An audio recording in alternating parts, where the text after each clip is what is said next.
Welcome back to Movie Recaps. Today I will show you a drama, mystery, thriller film from 2017, titled A Day. Spoilers ahead. Watch out and take care. On a plane flying back to Korea, famous Dr. Kim Jun-young is asked by the flight attendant to sign her magazine, which has his picture on the cover. Jun-young's coworker, Yong-sun, encourages him to do so and even takes a photo of them together. After the flight attendant is gone, Yong-sun reminds Jun-young that they're running out of donations and this is good publicity. Half an hour later, when their plane lands, Jun-young checks his phone and notices his daughter Yoon-young hasn't answered a single one of his texts.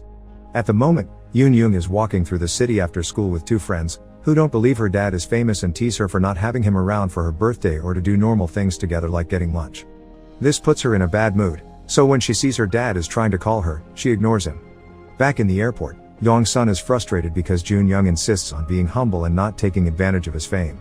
He had turned down the business class tickets the UN had offered him, and now he refuses to go out through the VIP gate. On their way out through the regular gates, they hear a mother calling for help for her child, and Jun-young doesn't hesitate to go to them. In just a couple of seconds, he saves the boy's life by helping him cough out the candy that had gotten stuck in his throat. He doesn't stay behind for pictures, he just rushes out while trying to call his daughter again to no avail. He's getting desperate, so Yong-sun helps him by giving him a bag of chocolates and candy for him to gift Yoon-young before asking him to solve things with both his daughter and their business.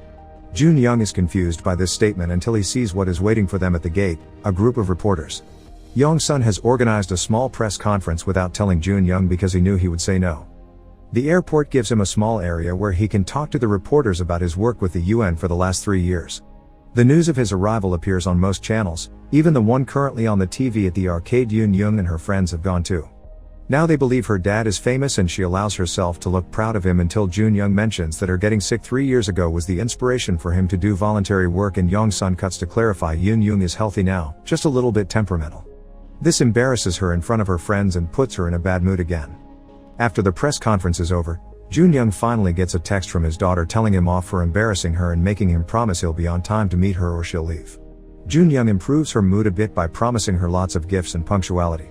Jun-young gets in his car and drives away to meet his daughter, only finding a small delay when he goes through the toll booths and the clerk drops his change, so she has to count it again. He almost makes it in time, but when he's nearby the area he was going to meet Yoon-young at, he sees a crash has occurred, so he stops to help. The car involved in the accident is a taxi, and Jun-young gently takes the driver out before checking on the passenger, a woman that sadly is already dead. When the paramedics arrive, he tells them about the driver's status before calling his daughter to tell her he'll be late, but a man answers his phone telling him she's been in an accident. It's then that Jun-young realizes that the person the cab has run over is Yoon-young. Before he can even react, Jun-young blinks and suddenly finds himself back on the plane with the flight attendant in front of him asking for his autograph. He goes with the flow and signs the magazine again, but he can't stop being weirded out by how his day seems to be repeating. Yong-soo tells him the same exact thing. He predicts the kid choking on his candy, and the press conference is waiting for him at the gate. This time the situation makes him too nervous to even finish the interview, so he just leaves for the parking lot and texts Yoon-young. He tries to convince her to let him pick her up, but she turns him down and tells him to meet him at the usual place. He begins driving while trying to call her, but she won't answer, so by the time he makes it to the toll booth, he's too anxious to wait for his change when the clerk drops it and leaves without it. Sadly, by the time he makes it to the scene of the accident, he's too late. Yoon-young is already dead. As Jun-young drops to his knees in front of her, the day resets again. This time, he isn't patient. He runs out of the regular gate hallway, taking the boy's candy with him, and he takes the VIP gate to get to the parking lot without seeing the reporters. He texts Yoon-young and tells her they must cancel their meeting, which prompts her to call him and express how much she hates him being a distant father. She tells him she'll wait for him until he comes before hanging up, so Jun-young gets worried again and takes the road on his car by breaking the speed limits, even driving through the toll booth without even paying. In his hurry, he takes a one-way street and gets stuck in front of a car coming from the opposite direction. By the time he manages to leave, he's late again. The day resets once more, and this time, Jun-young leaves the airport driving like a madman. Now he knows to avoid the one-way street, but he ends up crashing into an alley and having to make his way to the scene of the accident on foot, so he's late again. During the next reset, since trying to talk to his daughter is pointless, Jun-young grabs the cab driver's phone and learns his number, so when the day resets again, he calls the driver to warn him about the accident, but the man hangs up on him. This time, when he rushes out of the airport at top speed, he takes some unfinished roads and makes it to the scene a couple of minutes earlier, but all this allows him to do is see the exact moment his daughter gets hit by the cab. Jun-young has a breakdown in front of his daughter, But suddenly he's grabbed by a man that tells him every day is the same except for him. This man is Lee Minchul, one of the paramedics that Jun Young talked to when the accident happened the first time. While his co-worker had checked on the driver, Minchul had looked into the cab and found that the dead woman inside was his wife Mi-kyung. Before he could even react, the day reset for him as well. He tried to call his wife but she wouldn't pick up the phone, so after using a couple of resets to try to get to the scene of the accident earlier and failing, he started using his time to search for her, but none of her friends knew where she was. He did notice, however, that in every reset Jun Young was different, and this time is the first time he gets to approach him before the day ends. They only have a few seconds left though, so Jun Young tells him they should meet and talk once the day begins again. During the next reset, the two men meet at an abandoned road and share their experiences. It seems it's impossible to stop the accident from happening, so instead, they should stop their girls from getting there in the first place. They let the day restart, and this time, Jun Young does go to the press conference to use it as a way to talk to Yoon Young, since she wouldn't pick up her phone. She sees him on TV telling her that he's changing their meeting spot to Central Park, which embarrasses her in front of friends again, and she doesn't listen to her dad. After the conference, Jun Young calls Mi-kyung, who had had a fight with Minchul, so she wasn't picking up his calls either, but she does answer Jun Young. He tries to warn her about the accident but it's too late. She's getting into the cab as they speak, and of course, a moment later, the accident happens again. The day resets again, so the men change their tactics. Jun Young does talk to Yoon Young during the conference once again, but this time, he doesn't only change their meeting place, he also tells her he loves her and promises he won't be late, and these words warm her up a bit to the request. Meanwhile, knowing that they can't stop his wife from getting into the cab, Minchul decides that they need to stop the cab itself. He hits his head with a brick and goes to the police, telling them he's been a victim of a hit and run and giving them the cab's license plate for the cops to stop it.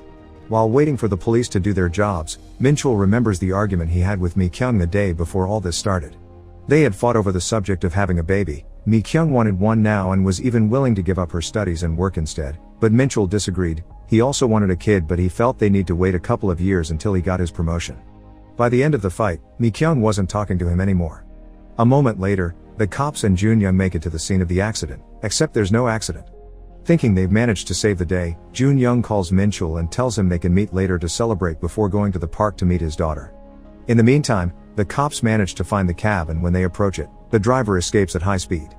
The police go after him, and the chase is heard by Minchul through the ambulance's intercoms, so he begins making his way to the park as well. As Jun Young looks for his daughter at the park, he receives a call from a strange number. It's the taxi driver, telling him that he saw the press conference and knows he changed their meeting spot. This only means Yoon Young will die there instead of on the street like she should have died 3 years ago. Getting desperate, Jun Young rushes through the park and checks on every little girl until he finds his daughter right as the taxi is arriving, so he puts himself between the car and Yoon Young, only for the day to reset again. After waking up, Minchul calls Jun Young and tells him what he's discovered. After the crash at the park, he checked the back of the car and discovered his wife had already been dead. The taxi driver is killing Yoon Young and Mi-kyung on purpose, and the day is repeating for him as well, which is why they can't stop him. The two men decide to search for information about someone they met 3 years ago that could fit the bill. Jun Young uses the database of the hospital he used to work at and continues to be welcomed in, while Minchul goes back to the police station, this time using the brick to knock out the cop and using his computer. 3 years ago, Yoon Young had been terribly ill and the only way for her to survive was a heart transplant. One stormy night, she and Jun Young were incredibly happy when they thought they had found a donor, but he quickly went from happy to upset when he learned that the dead kid's guardian refused to donate their child's organs. Meanwhile, Minchul was making his rounds in the ambulance and got distracted for a second, which almost made him crash against a car. He dodged it just in time, but the car went off the road and crashed anyway. Minchul checked on the victims and got them in his ambulance to take them to the same hospital where Yoon Young was waiting for a heart. Back in the present, a group of cops find Minchul at the station and arrest him, but before the day resets again, Minchul manages to see the name of the crash victim from 3 years ago on the computer. It's Lee Kang-sik, the same man that has been driving the cab. Kang-sik wakes up every morning in a depressed state and sees on TV that Jun Young would give a press conference at the airport, meaning he's back in the country, and this is Kang-sik's opportunity to act. Now that they have a name, Jun Young goes to Kang-sik's apartment and finds it empty, but he also finds the paperwork from his hospital stay 3 years ago and pictures of his son Lee Haru, whose name means day. Jun Young then remembers the rest of what happened that day and tells the full story to Minchul when he arrives at the apartment as well. That stormy night, Haru arrived at the hospital a little too late. He already was brain dead. Kang-sik was unconscious after surgery and couldn't consent to allow his son's heart to be donated, so Jun Young forged his signature and grabbed the sleeping man's hand to force his fingertip on the paperwork. After hearing this, Minchul punches Jun Young for what he did, And now they have no other choice but to wait for the day to reset as a grieving Kang Sik drove at high speed to kill Yoon Young yet again. When the day restarts, Minchul rushes to the scene of the accident to try to talk to Kang Sik and ask him to spare Mi Kyung because she has nothing to do with what happened, but Kang Sik is unconscious. Jun Young, however, doesn't leave the airport as he always does. He stays in his car and watches the video Yoon Young sent her the night before her surgery, because he left the country to do voluntary work after handing in the forged paperwork and didn't stay to see his daughter get better. The guilt was too much. After yet another reset of Minchul searching for his wife to no avail and Jun Young's apathy disappearing when he almost lets the boy choking with the candy dye, the two men meet to discuss the problem. Jun Young wants to save Kang Sik to apologize and beg for his forgiveness, which could possibly get him to stop the murders, but Minchul disagrees. He wants to kill the man for what he's done, but first he must find his wife, so the men part ways there. Minchul goes home to search for clues of where Mi Kyung could be. He's about to give up when he notices something on her calendar. She's stopped circling the day of her period a few months ago. Minchul finally realizes what's going on and why they argued about babies the other day. Mi Kyung is pregnant, and he can't find her any of the usual places because she's at the doctor's getting a baby sonogram. So Minchul starts calling a bunch of different obstetricians' offices to find his wife. Meanwhile, Jun Young goes to the scene of the accident and puts Kang Sik's body in his car before the paramedics arrive. He takes him to his hospital and gives him a couple of injections to keep him alive while he apologizes for his actions. At first, he had thought the time loop had been God's blessing to help him save his daughter, but now he thinks it's hell for having seen her die so many times. He tells Kang Sik that he had been desperate that night and any father would have done the same, which Kang Sik agrees with. Yes, he also would have done the same, but that also means Jun Young can sympathize in return because if this had happened to him, Jun Young would be seeking revenge too. Kang Sik hesitated many times before killing Yoon Young, but thinking about Haru was enough to keep him going, and so he admits he'll never stop killing Yoon Young. Jun Young begs him to kill him instead, but it's too late. Kang Sik is dying and can't talk anymore. Minchul calls Jun Young then and tells him he's found his wife, suddenly getting shocked when he looks at his watch and notices the day is lasting longer than usual. As a group of cops enters the room to arrest him, Jun Young realizes what is the real trigger for the loop. The day restarts whenever Kang Sik dies. The day resets again and Minchul rushes to see his wife, but when he arrives at the obstetrician's office, he overhears Mi Kyung saying she's considering terminating the pregnancy and now he can't stop thinking how sad she was before every time she died. He calls Jun Young to tell him this and ignores his warnings when he swears he's going to kill Kang Sik before hanging up. Jun Young still remembers Kang Sik's number from when he memorized it during one of the first loops, so he calls him and tries to warn him, but it's too late. Minchul is already getting into the taxi. He stabs Kang Sik on the shoulder and then the two men start struggling with each other as Minchul tells him of Mi Kyung's pregnancy. Kang Sik isn't moved by these words and reminds him that the night of the accident, Minchul at first had run away and only came back a moment later to save them. If he hadn't hesitated, perhaps his son would be alive. The two men begin hitting each other with various parts of the car before Kang Sik finally manages to push Minchul off him, and once he's out of the cab, he begins driving at high speed to reach Yoon Young at the usual time. Jun Young is making his way there as well, and this time, he manages to arrive before the accident happens. He puts his car between Yoon Young and Kang Sik, saving his daughter and causing the cab to overturn. After taking Yoon Young to a safe spot and asking her to wait because he has something important to do, Jun Young goes back to the cab and tries to get Kang Sik out, which proves difficult because his leg is stuck in the wreckage. Kang Sik can't understand why he's trying to save him, so Jun Young explains that the day resets with his death, which means the loop was created by Haru, who lives within Yoon Young, to save his dad. Killing Yoon Young and her donated heart would equal killing Haru again. At that moment, a furious Minchul arrives in his ambulance, so Jun Young hurries up and drags Kang Sik out of the cab before Minchul crashes against it. Still not wanting to give up, Minchul grabs his knife and approaches Kang Sik, but Jun Young jumps on him and tries to stop him. In their struggle, Minchul accidentally stabs Jun Young, who still insists Kang Sik shouldn't be killed even he dies like this, because it means his daughter, Mi Kyung and her baby get to live. Meanwhile, Kang Sik sees Yoon Young nearby and with Jun Young's words still echoing in his mind, he comes closer as he remembers how the girl had talked to him while he was in the hospital and asked him to survive because Haru lived in her.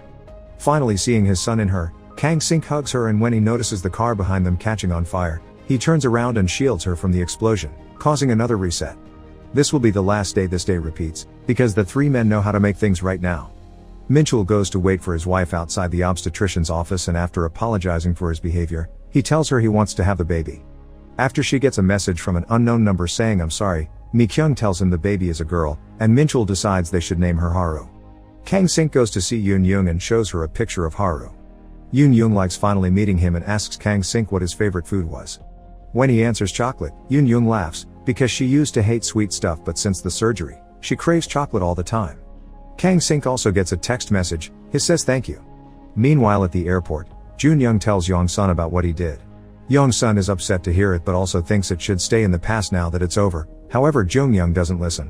When the time for the press conference comes, he confesses his crime in front of the cameras for the whole world to hear.